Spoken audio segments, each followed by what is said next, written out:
Hi beautiful people, welcome back to Hobby's Kitchen. Today we'll be making the Nigeria crunchy peanut burger.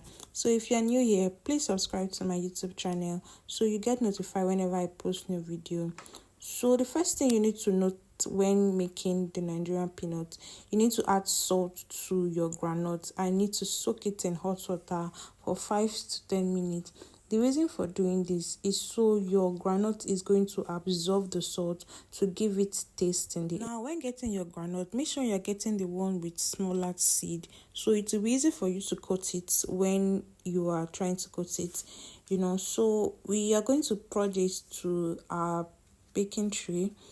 You need to dry it properly. And one thing about peanuts, if your groundnut is not dehydrated very well, if it's not properly dry, is going to make your groundnut taste like boiled groundnut. It's not going to give you that crunchy taste. So you need to dry it for about 2 hours or 1 hour, depending on it. I have to take it outside, so the sun is going to heat it up very well. But if you have an oven, it's also advisable you use an oven to hydrate the water. But sun is very perfect. So in this bowl, I added flour, I added milk powder and nutmeg.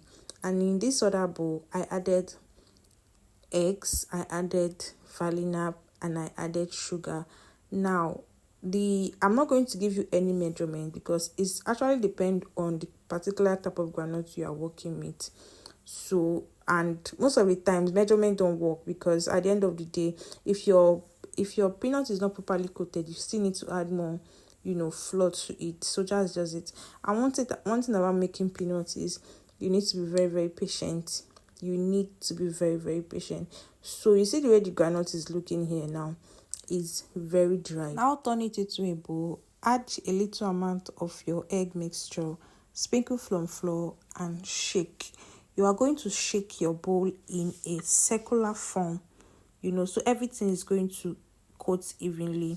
Then you still sprinkle some flour again and you coat. You're going to do this process for about 1 hour. You just have to be patient with it for you to get a perfect coated peanut. Okay, now you're going to shake it. This requires a lot of strength and a lot of energy depending on the quantity you're working with.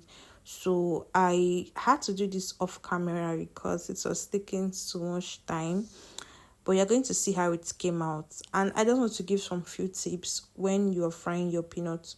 When you're frying your peanut, you have to fry it on a very low heat, extremely low heat, because this peanut is not fried, so it's eventually going to get done from the inside before it starts getting brown on the outside. That is when you know your peanut is ready. As you can see here, our peanut is looking very good and it tasted very crunchy. Thank you so much for watching. Bye.